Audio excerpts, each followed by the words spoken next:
Well, hello, friends. I'm here backstage at the Sandler Center with the resident conductor of our Virginia Symphony Orchestra, Mr. Benjamin Rouse. How are you, Ben? I'm doing great.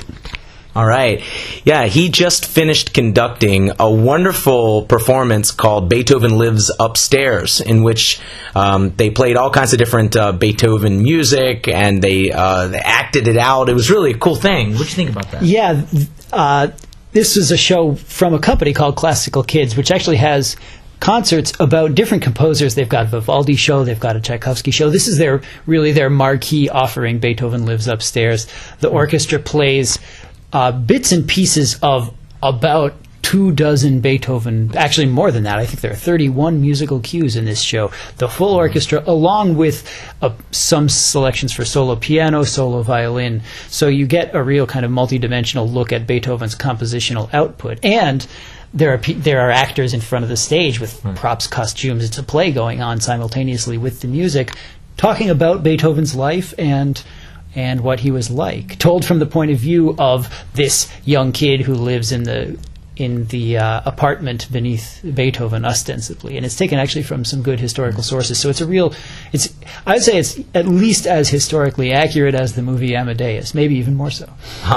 Very nice, and it's interesting because at different children's performances at Virginia Symphony Orchestra does, you normally are the person in between musical numbers that is speaking with the audience and having funny little anecdotes and things of that nature, keeping the kids amused. Yeah, that's right. We this series on Sunday afternoons for families, Peanut Butter and Jam, is always has some kind of theatrical element to it, and very often that's our own staff. I'm not the only one. I'm often the principal actor, but we've had folks from the Virginia Symphony staff acting out small parts, like when we did the Peanut Butter and Jam that was about flight themed show, and I was the captain of quote unquote the airplane, which was the orchestra and the entire concert hall, and the audience were my passengers. But we also had folks from the Virginia Symphony staff as steward, well, you don't say stewardesses anymore, where you say a flight attendants, but right.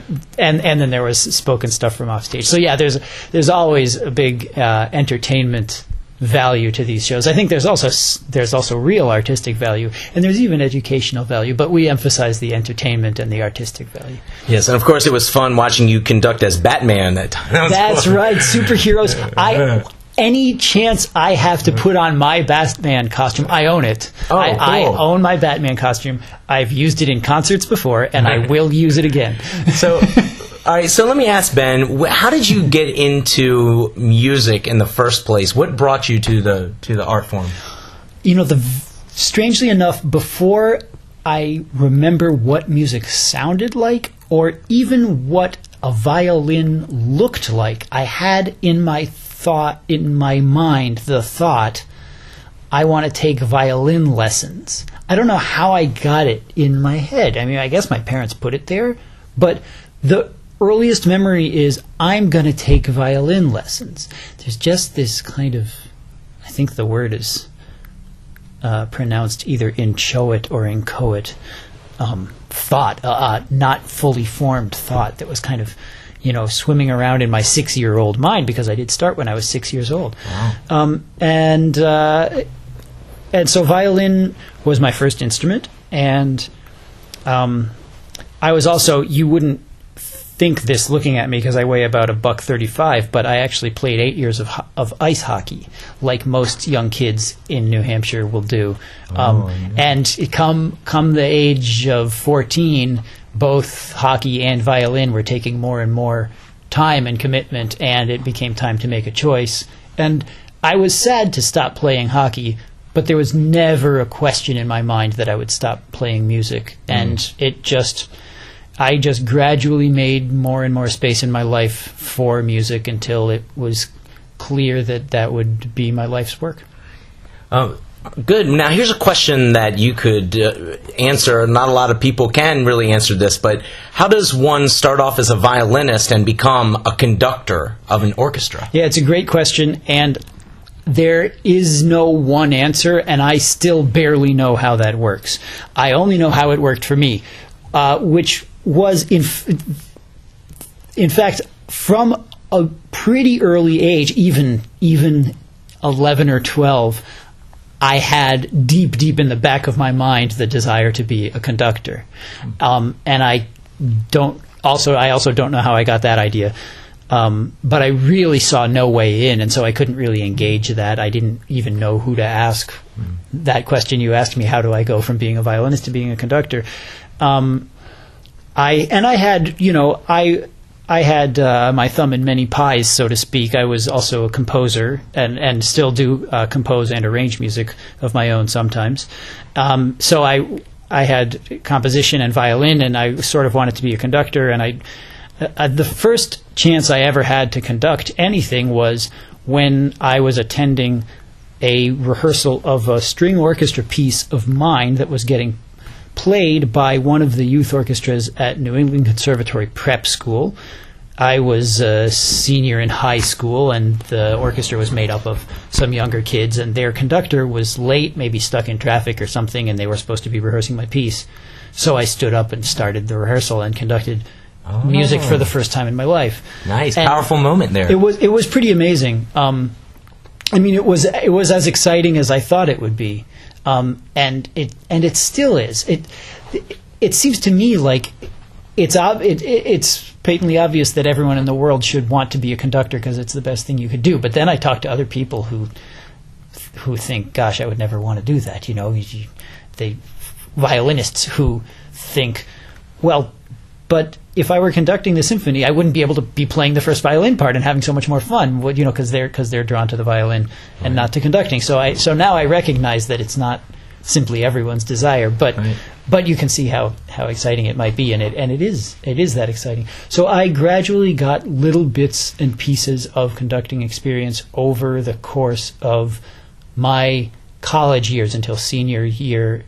I was conducting a student-conducted orchestra, rehearsing twice a week, and we had 4 concert programs in the season, and that was really solidified my relationship with conducting and made it clear that it was possible for me to continue with that pursuit and desire. And so how do you feel when there's a very powerful moment on stage musically, and it's like a big climax, and because when I see you, the look in your eye is very intense, and you're very dramatic up there on stage, and you've got all these eyes looking at you, all the musicians looking to you for guidance. What's going through your mind at that moment? It is the very best seat in the house. Aside from making the music, you're also hearing the music. Because actually, I just used the phrase "making the music," but I disagree with my little verbal construction there. The instrumentalists in the orchestra are the ones making the music, and everybody knows it. And if you ever see a conductor waving a stick in the air, you recognize it doesn't make any sound. So you're really not the one making the music, but you're also not just an audience member. It so happens that you happen to have the best seat in the house to listen to the orchestra. It is viscerally amazing to stand on the podium and hear an orchestra playing their hearts out, because it's better than any sort of multi-channel surround sound. You've got 70 channel surround sound. You're coming from all these different instruments acoustically right in front of you. It's just amazing.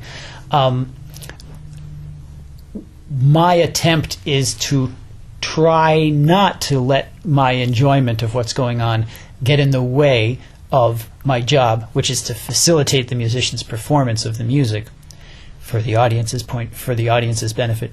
And too much enjoyment on my part can definitely get in the way of noticing what might be needed, what section of the orchestra might need extra attention, just noticing subtleties of ensemble. So I would say that actually, although performing as a conductor seems rather, it is exciting and it is exhilarating, and it seems so, but in the moment of doing it, my active effort is very often to kind of chill myself out and tamp down whatever feelings I'm having. Yeah, I can imagine. Well, that's great. I have to tell you, I really appreciate you taking the time to speak with me today, and to see you up on stage commanding this powerful orchestra of ours. It's amazing. Well, thank you, David, and thank you for what you do when you come to our not just our events, but all of these performing arts events in our area. When I check out what you're putting up on your site or Facebook or any of the places that you post, I think what great visual images come out of live performance situations, and the way that one rectangular frame can encapsulate that is really very compelling. So thank you. Awesome. You're welcome. Yeah, you guys, I just want to support it as much as possible. You guys are the artists, and to me, you are the celebrities of our area, because you are actually doing, what you see on TV and in the movies, but live, right there in that moment. It's a beautiful thing. So we'll keep it up, and you keep doing what you're doing, and thank you so much for speaking with me. You got it, David. Okay, bye-bye. Bye.